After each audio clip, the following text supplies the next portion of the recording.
Fala, meus queridos, tudo bem com vocês? Professor Diego aqui na área.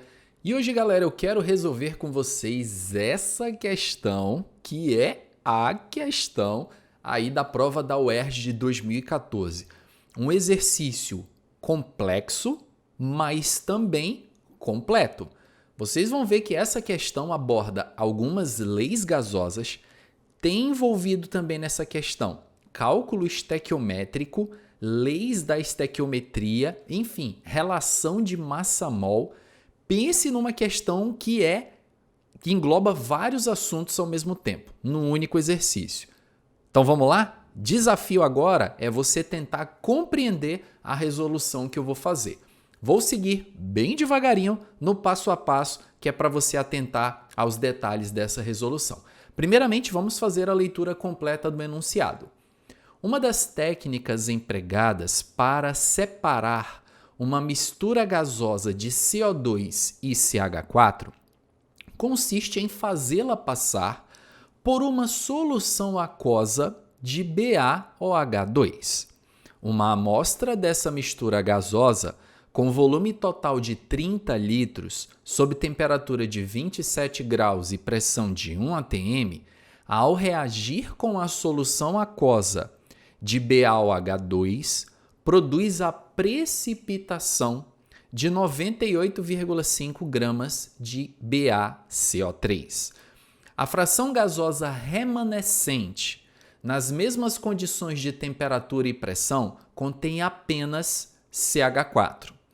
O volume em litros de CH4 remanescente é igual a quanto? E aí vem as alternativas: 10, 12, 15 ou 18. Como eu falei para vocês, galera, essa questão está longe de ser uma questão de nível básico. Aqui nós temos sim uma questão de nível mais avançado, que, como eu falei, engloba aqui estequiometria, gases, relação de massa-mol e também noções básicas de reações químicas. Então, um exercício super completo para você fazer uma revisão desse assunto. Primeiramente, como eu falei para vocês, nós vamos dividir a resolução por partes. Vamos fazer passo a passo. O enunciado começa dizendo que você tem uma mistura de CO2 e CH4 que a sua intenção é separar.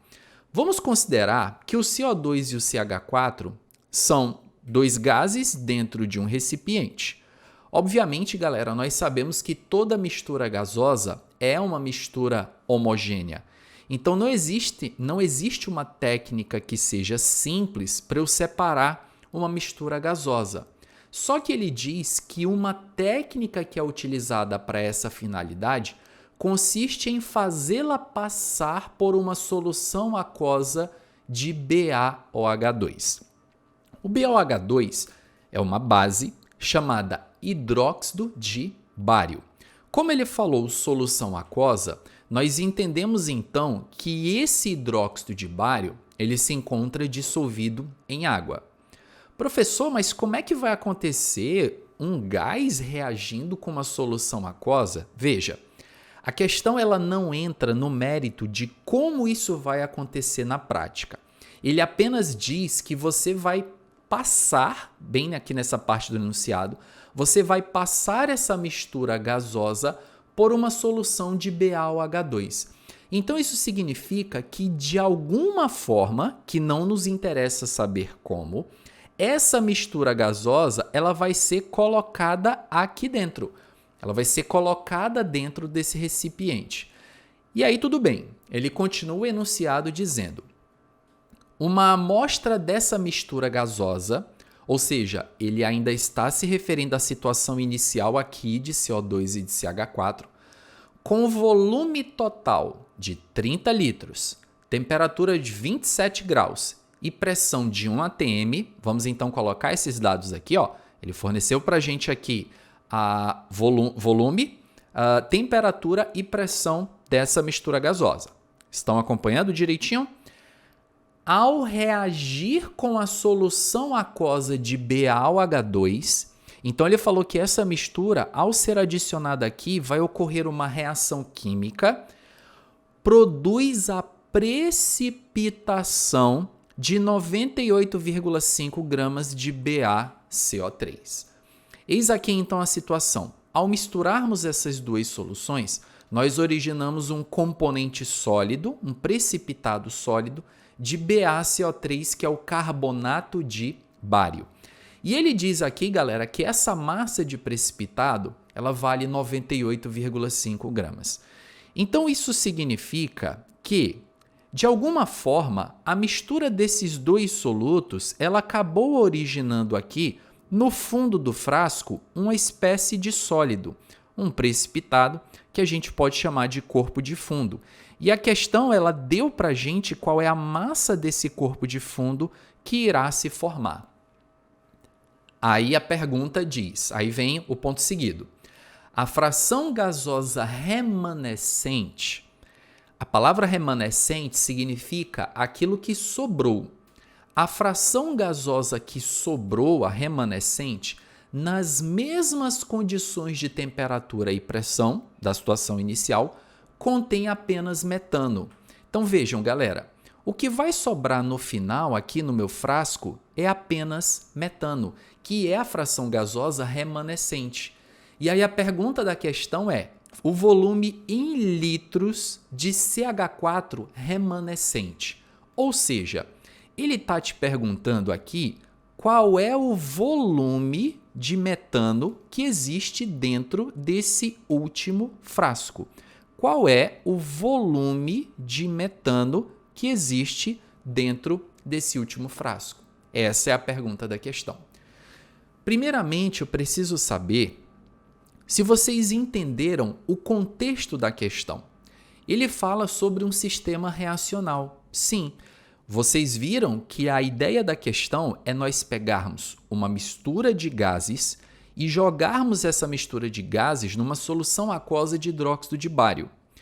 Isso vai gerar um precipitado e tem um dos gases que vai sobrar sem reagir. Ah, professor, então acho que eu estou começando aqui a sacar a parada. Se o CH4 é o gás remanescente, isso significa que ele não reagiu, correto, professor? Correto. Bom, então, professor, se o CH4 não reagiu, eu posso dizer que o gás que reagiu com o BaOH2 foi o CO2? Sim, inclusive essa é a proposta da questão. E para nós continuarmos a análise e desenvolvimento, nós precisamos montar essa reação. Que reação é essa? A reação entre as duas substâncias envolvidas aí na questão. No caso, a reação que houve efetiva foi entre o CO2, que é um gás, e o hidróxido de bário, que é uma base, BaOH2 aquoso. E vocês viram que o próprio enunciado disse de maneira indireta que essa reação ela vai produzir um precipitado, ou seja, ela vai produzir BaCO3, que é o carbonato de bário. Só que, galera, essa reação aqui ela está incompleta. Está faltando mais um produto. Detalhe, esse produto não é o CH4, gente, porque o CH4 ele não faz parte dessa reação. O CH4 ele não vai participar. Do mesmo jeito que ele entrou na reação, ele saiu. Tanto que ele falou que o CH4 é a fração gasosa remanescente, ou seja, aquilo que sobrou sem reagir. E eu sei também que está faltando um produto, porque vocês estão vendo que aqui no reagente tem hidrogênio. E o produto da reação só tem BaCO3. BaCO3 não tem hidrogênio. Então, isso quer dizer que está faltando aqui uma substância que contenha o elemento hidrogênio. Professor, como eu vou saber que substância é essa? Bom, quando nós estudamos reações inorgânicas, é sempre importante a gente aprender a classificar cada substância envolvida na reação. Muitos alunos aprendem, ou às vezes até se preocupam de maneira errônea, se preocupam de forma errônea, em tentar trocar os átomos aqui de um lado e do outro para ver o que vai dar no produto. Quando, na realidade, o correto é você tentar classificar cada substância envolvida nessa reação. O CO2 ele faz parte de uma função inorgânica, função essa chamada de óxido. O CO2 é um óxido. Particularmente, quem já estudou isso aí deve lembrar que o CO2 ele é um óxido de natureza ácida. É só você se lembrar que o CO2 ele é um componente que faz parte da chuva ácida, tá? Então ele é um óxido de natureza ácida. Vou colocar aqui que ele é um óxido ácido, ok? Lembra da chuva ácida, gás carbônico? Pois é ele mesmo. O BaOH2, por sua vez, por apresentar hidroxila, é uma base. Bom, óxido ácido não é um ácido, mas tem caráter ácido. Quando você coloca uma substância de caráter ácido para reagir com uma substância de caráter básico, ácido mais base deve produzir sal mais água. Então, não estava faltando uma substância aqui na minha reação? Agora não falta mais. Eu já sei que essa substância é a água. Pronto. Vocês perceberam que para descobrir que essa substância que estava faltando é a água, em nenhum momento eu fiquei olhando para a reação e tentando, se eu trocar esse átomo com esse vai dar isso, se eu trocar esse átomo com aquele vai dar aquilo. Não. Eu classifiquei cada substância envolvida para chegar a essa conclusão. O próximo passo aqui, galera, como nós vamos fazer estequiometria, eu super recomendo que você verifique aí o balanceamento da equação. Verifique se o balanceamento da equação está ok.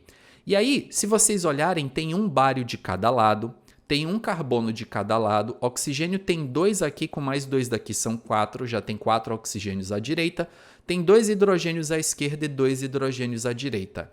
Isso, então, me leva a crer que essa equação está toda devidamente balanceada. Ora, uma vez balanceada a equação, nós podemos estabelecer, então, a estequiometria entre as substâncias que eu quero envolver na reação, que nesse caso será o CO2, e vocês vão já entender por quê, e o carbonato de bário, ok? Nós vamos envolver essas duas substâncias na reação. O CO2, por que eu quero envolver o CO2 na reação? Porque eu quero descobrir quanto do CO2 reagiu. Eu preciso descobrir quanto do CO2 havia inicialmente aqui nesse frasco. E por que o carbonato de bário está envolvido na estequiometria, professor? Porque a questão me deu bem aqui a massa dele que foi formada nessa reação. Então, com estequiometria, eu consigo descobrir, com 98,5 gramas de carbonato de bário produzido, quanto de CO2 reagiu.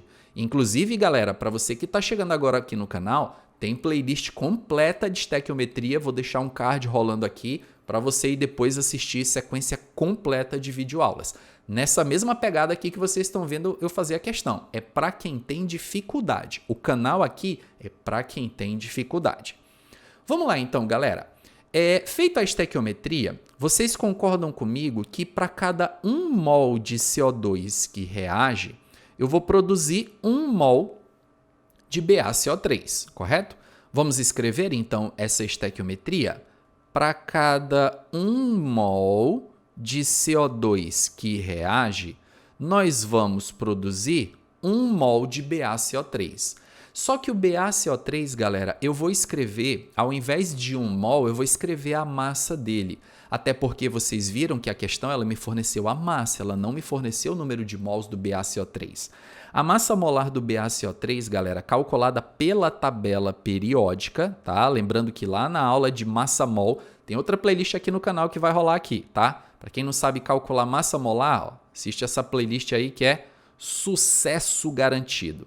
197 gramas de BaCO3. Essa é a massa molar do meu produto, tá? Do BaCO3. Ora, se na reação química, para cada 1 mol de CO2 eu produzo 197 gramas de BaCO3, quantos mols de CO2 foram necessários? Quantos mols de CO2 foram necessários para produzir a quantidade que a questão me deu? A quantidade que a questão me deu foi 98,5 gramas de BaCO3, correto?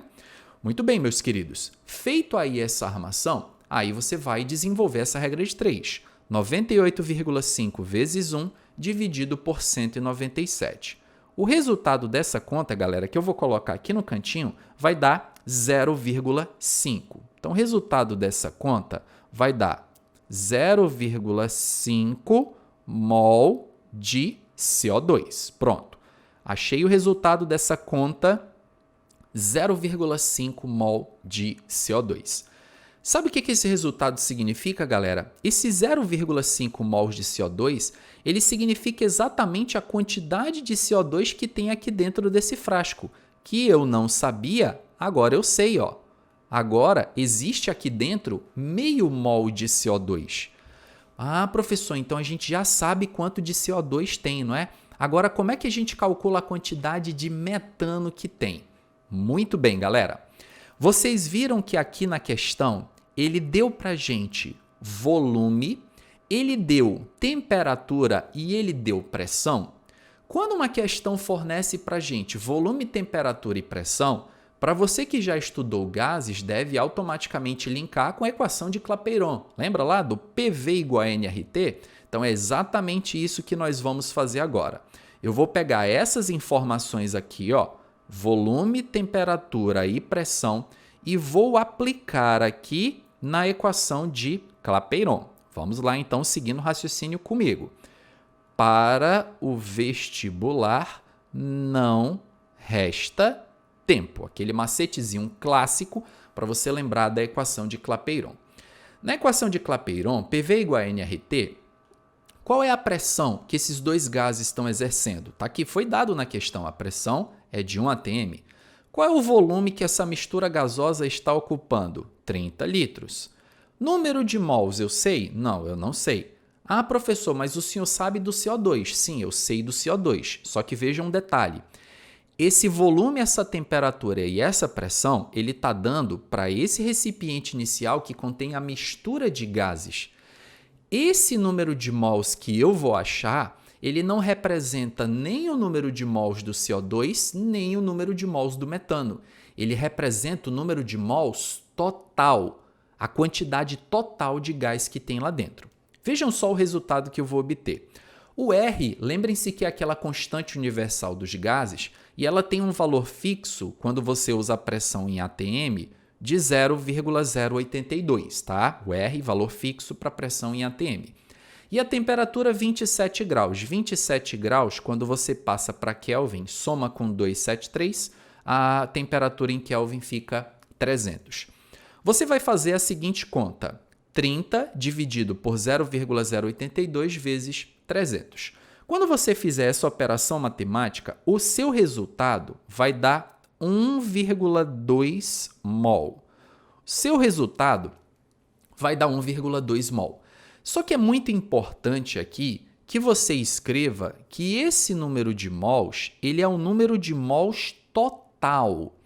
Ele é o número de mols total. Como assim, professor? Número de mols total. O que isso aqui quer dizer? Isso aqui quer dizer que esse 1,2 ele é o somatório do número de mols de CO2 e metano que tem no primeiro frasco.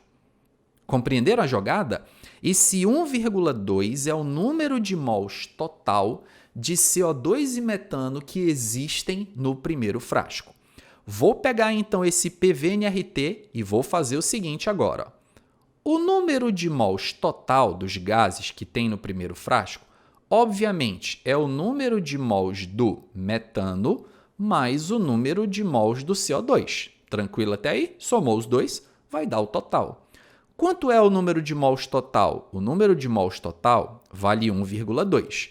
Quanto é que é o número de mols do metano? Não sei, galera. O número de mols do metano eu não sei. Então, essa é a minha variável, o número de mols do metano. Mas, quanto vale o número de mols do CO2? Opa, o número de mols do CO2 eu já sei, porque eu achei anteriormente pela estequiometria. Lembram aqui do número de mols do CO2 que nós achamos? 0,5, correto? Então, a gente coloca aqui 0,5. O número de mols do metano, galera, vai ser a diferença. Ora, 1,2 menos 0,5 vai dar 0,7. Então, isso significa que nós temos 0,7 mols de metano. Nós temos 0,7 mols de metano. Onde estão esses 0,7 mols? Estão bem aqui, ó, no primeiro frasco eu tenho 0,7 mols de metano, de CH4. Agora, vocês lembram um detalhe que eu falei no começo do problema? O metano ele é um gás remanescente. Remanescente quer dizer que ele não vai reagir com ninguém, ele vai sobrar. Isso significa que todo o metano que estava contido no primeiro frasco, no início, estará também no final. Logo, a minha quantidade de metano aqui no frasco residual, no final, vai continuar sendo 0,7 mol de metano. Essa é a quantidade de metano que eu vou ter no final. E aí, o que a questão está perguntando de você? A questão quer que você calcule esse volume. Quanto de metano tem aí dentro em volume? E aí, para finalizar essa questão muito boa, que vocês viram que eu fiz uma análise completa. Não foi só uma resolução, foi um estudo desses assuntos. Para você finalizar, eu vou te dar duas opções aqui. Uma matematicamente mais trabalhosa, mas que eu acredito que a grande maioria pensa assim, e uma matematicamente mais fácil, só que teria que pensar um pouco mais. A primeira solução, que eu acho que a maioria de vocês iria optar, seria aplicar PVNRT novamente aqui no final. Veja, eu vou só armar, mas eu não vou resolver desse jeito, mas só para encaminhá-los aqui. Ó. Você aplicaria um PVNRT específico para o metano. Então, você jogaria aqui, ó, a pressão do gás metano vezes o volume do gás metano é igual ao número de mols do metano vezes o R vezes a temperatura do recipiente. E aí, se vocês observarem, eu tenho todas essas variáveis aí disponíveis, tá? A única coisa que está faltando aqui para mim, de fato, é o volume.